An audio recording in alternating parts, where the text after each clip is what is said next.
TikTok.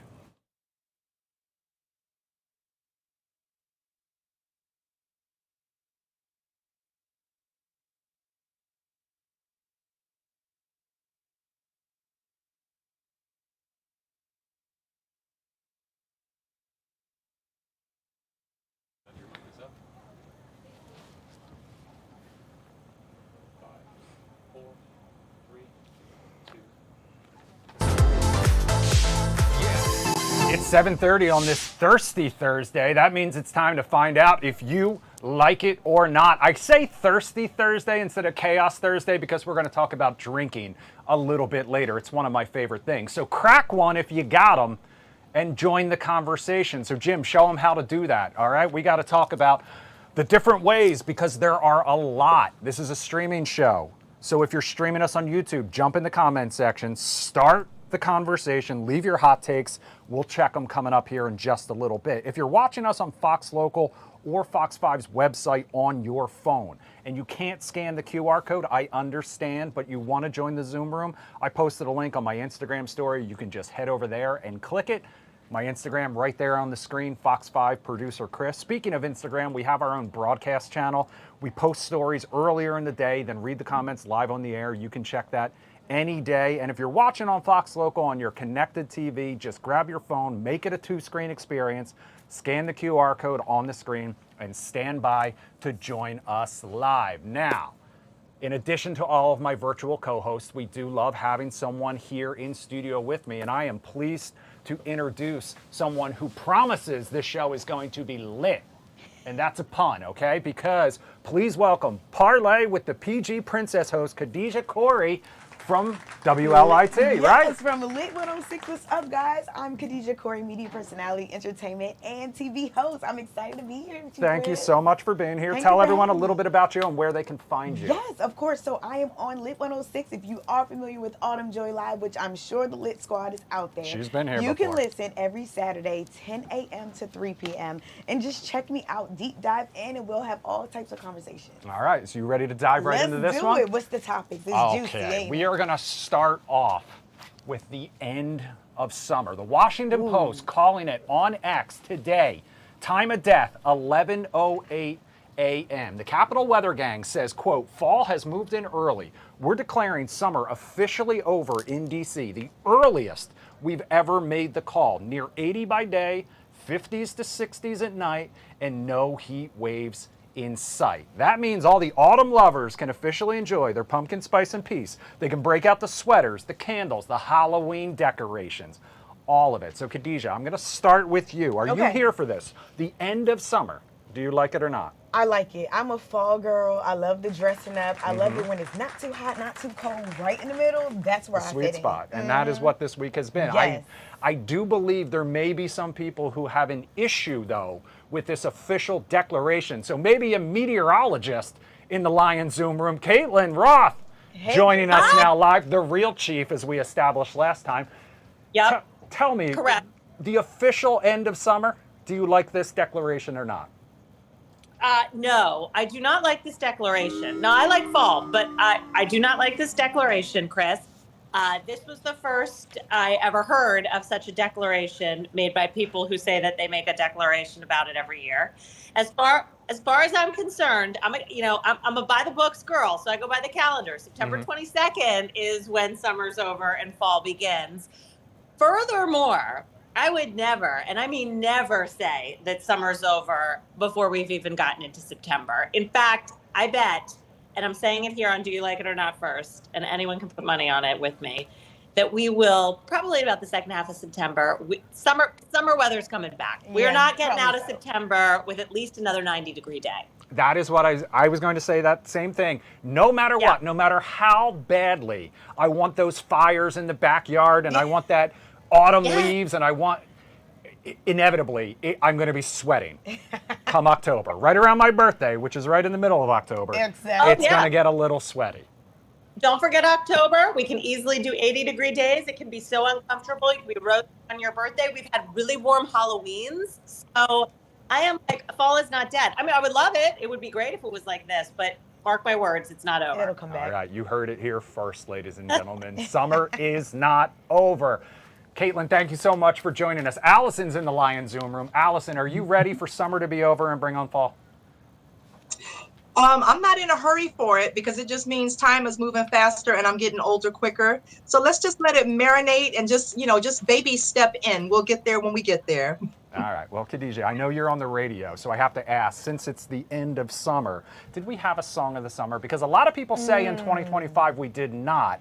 Alex Warren's Ordinary was the most streamed song according to the people who track this, Spotify and Billboard. But do you think there was a song of the summer this year? I have to agree there was not a summer song. I think I still go with the old school summertime, still kicking it back at the old schools with the kickouts and all of those things. I don't think we had a summer song. Now that I sit here and think about it. The one thing that popped up repeatedly when we brought this topic to the table a couple weeks ago was that the Jet 2 Holiday. That was the song of the summer, or at least the sound of the summer. All right, fall also means football, as you know. So let's talk about the Commanders. Are you a Commanders fan? I am. Okay, well, that's good to know. And I'm sorry in advance, because if you plan on cheering them on at Northwest Stadium this season, you might want to start saving now. We're not talking about ticket prices. Okay. We are talking about beer, because according to a recent BetMGM post, the Commanders charge more for a beer than any other team in the league. According to the Instagram post, $16.49. You see that up in the top left corner for a burgundy and gold beer. Las Vegas is the next most expensive. If you're looking for the cheapest drinks, you're going to have to go to Ohio, Cincinnati, and Cleveland at the bottom of the barrel. The site joked in the caption the Commanders have to pay for their new stadium somehow. However, the guys over at Barstool weren't laughing. The price of beer at every NFL stadium, and the Washington Commanders are number one in the NFL. $16.49. Got to pay Terry. That's insane. That's where that money's going. That's an insane $16 for a beer. I saw that graphic. It's a 6 stadium experience. Where do they pull that from? Are you gonna let that just go? No, it's a bad stadium. Yeah. Thanks. Look, you're not gonna catch me defending the name. You're not gonna catch me defending the stadium experience. You're not gonna catch me defending The beer prices? The beer prices. Yeah. I will not defend those. All right, so you heard it, a 6 stadium experience, which was sarcasm in case you didn't catch it. So are you going to defend these prices? Are you going to defend this team? That's ridiculous. No one's paying that much. At this point, just give me a bottle of water. It's just pregame before you come. How about that? That is a good idea. I promised you we would be talking about beer. Chad's in the Lion Zoom room. Chad's my go-to drinking buddy. Chad, $16.49 for a beer at a Commanders game. Do you like that? Oh my God! No, but between the traffic and the alcohol prices, that's why I sit on my couch right over there and watch it from the comfort of my own apartment. It's so much better. I went to the stadium once to see U2, and I loved U2 concert, but just the traffic alone was just enough to make me never want to go there ever again in my entire life. Chad, was that the U2 tour where they performed all of the Joshua Tree? Yeah, Joshua Tree concert. That was the one I missed, and the Lumineers opened for them, and I was pretty bummed. It was great. It was a great show. All right. Well, thanks for rubbing it in. All right. Allison in the Lion Zoom room, $16.50 for a beer. Do you like that or not? That's crazy. I'm with Chad. Drink at home. You can get a whole 6-pack for that. That's crazy. No. Is this because people aren't drinking as much anymore? Let's go. David's in the Lion Zoom room. David, is this because people aren't drinking as much? They got to charge more for the drinks? That is not my experience. I think they're still drinking plenty at these events. But I think this team is going to have a hard time putting fans in the seats until they rename them the Redskins again. No. The loyalists, they'll never let it go. They'll never let it go. The one thing I will say is if you're following the U.S. Open, the Honey Deuce, which is like the Grey Goose and like raspberry liqueur with the little melon balls, they charge something exorbitant for it, but it's like that one time a year you can get it. So maybe the Commanders need to look into that. They need like a signature drink for players. That. Yeah, I like that. It's worth a shot. Let's stay on the subject of beer, okay? Because I promised it's Thirsty Thursday and we were going to talk about drinking. We've talked about the number of Gen Zers drinking beer before, and it's not many, but the ones who are apparently have their own way of doing it, and it's dividing the internet. Take a look.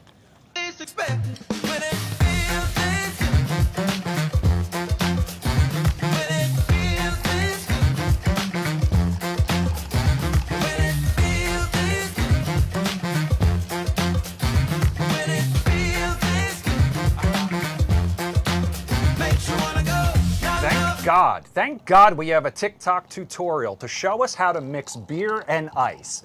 Beer and ice is what we're talking about. I iced this beer. It's a Modelo, just like she showed us.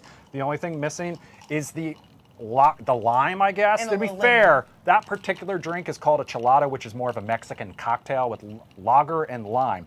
But you can find countless examples of this combination on TikTok, apparently. And in a recent poll, 20% of people under the age of 35 said adding ice to beer made it more refreshing. Do you like this or not? I always add a little bit of ice in any drink. I think it does bring out a little bit more of a taste, and then it may help water it down if you're like, which way are we leaning here? Are we just here for a social hour, or are we here to need that? Okay, Which so one? you're cool with it. Some people said that they also added to white wine, which I argued was just because they were too impatient to put it in the fridge long enough for it to get. Now, if you're talking like a scotch or something like that, I could totally get on board with it. Some of the drinks in these TikTok videos, though, they're like icing Michelob Ultra, which is basically just water anyway. Right. I don't know how I feel about it. Deb's in the Lion Zoom room. Deb, icing down your beer. Do you like this idea or not? Stand by, Deb. Stand by. We're coming. We're coming, Deb.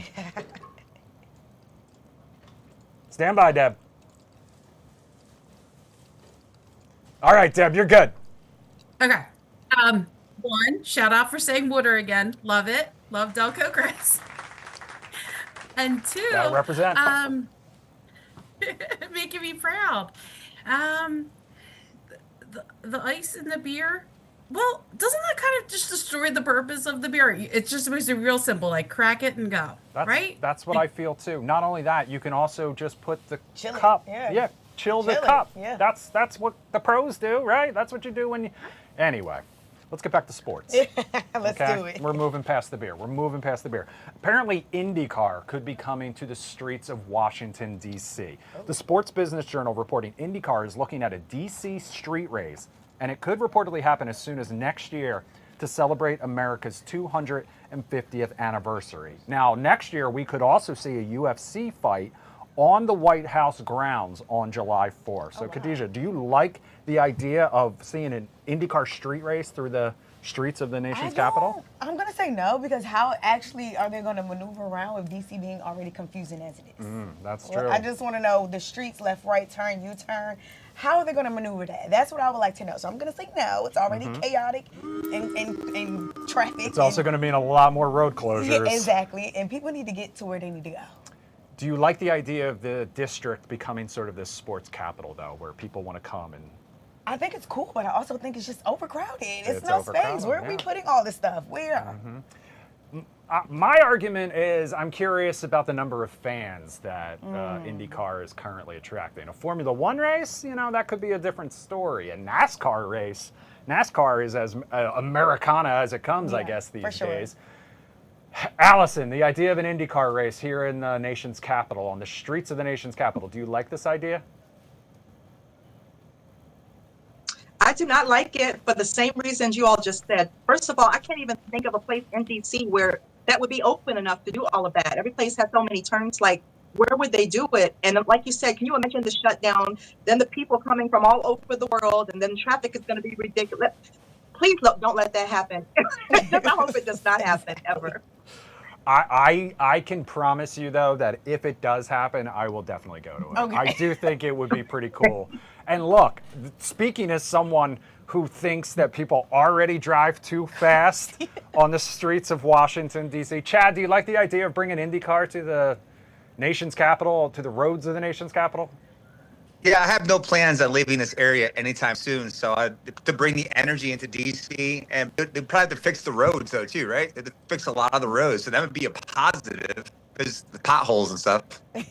Yeah, that's true. They would definitely have to do a couple of repairs first, so that you didn't hit with especially how low to the ground those cars are. I yeah, know. for sure. It's pretty wild. All right, let's talk about parenting now for a second. It's not news that a lot of parents start saving for their kids' college tuition basically as soon as they're born. But apparently you might need to start saving for even longer, because some leading financial experts say you might want to start saving we're talking up to the age of 30. The Wall Street Journal recently profiled a couple setting aside $1,000 a month for their 7-year-old to support her when she's an adult.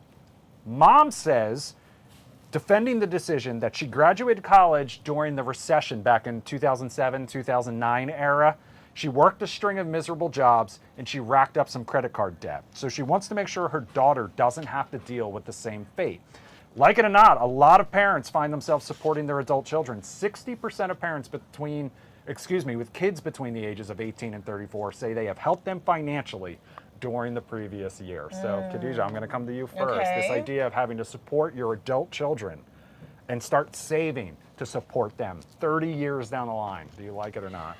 Wow, I think that can go either or. Most parents are like, get out there, get a job, you're on your own. And then some people are trying to be very proactive with growing when they have their kids. But also people need to tap into life insurance, because life insurance is another way where you can help support your child when they're born, and then have enough money for them to go to college. Listen, I'm never going to turn down help from my parents, but at the same time, I think the goal, obviously, is that they can take care of themselves. Deb, you've got 400. How many kids you got? Four? Four. The idea of having to save and still be financially supporting the last one when he's 30. Do you like it or not? Well, whoever was able to save $1,000 a month at the child's 7 deserves mad props from me, because just feeding kids alone on a daily basis has wiped me out. If we can help support them as long as we can, we'll totally do it. But well into their adulthood, maybe not. Yeah, that's tough. Allison, what about you? I know you have grown kids as well. Yes, I do. I have one teenager and 4 kids between the age of 20 and 35. And I'm not going to support them, but I will always be their backup plan. And I always feel the need to have extra money in case something happens, one of their cars breaks down, or they need an emergency. And I thank God that they're all very independent and haven't asked me, but if they need me, I'm always going to be there for them. All right, David's our fiscally responsible one in the Lion Zoom room. So is he going to be cool with this or not? You have to draw a line. There's got to be a cutoff point. But investing in your children good, for them get a start good. But once they get into adulthood, they need to be able to be responsible for themselves and carry their own weight. Parent be there as a backup plan, like Allison's saying. But really, as an adult, you need to take care of.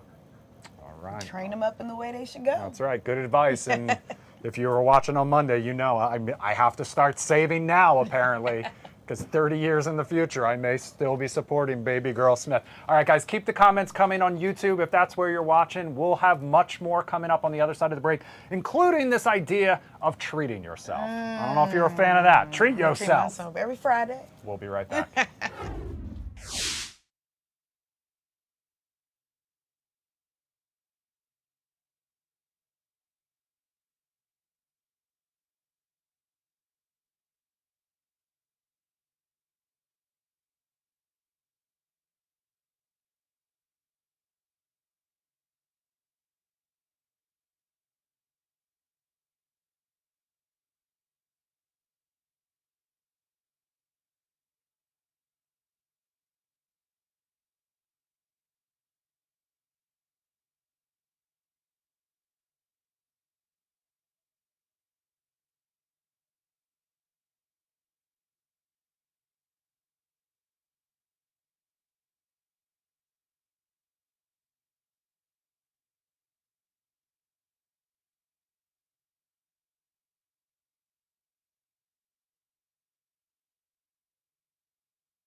All right, welcome back to this Thirsty Thursday edition of Do You Like It or Not? I'm here with Khadijah Corey from Lit 106 Radio. Lit 106 Yes. Radio, that's right. And guys, yesterday, if you were watching, you know we talked about this idea of checking the menu before you go to a restaurant, okay?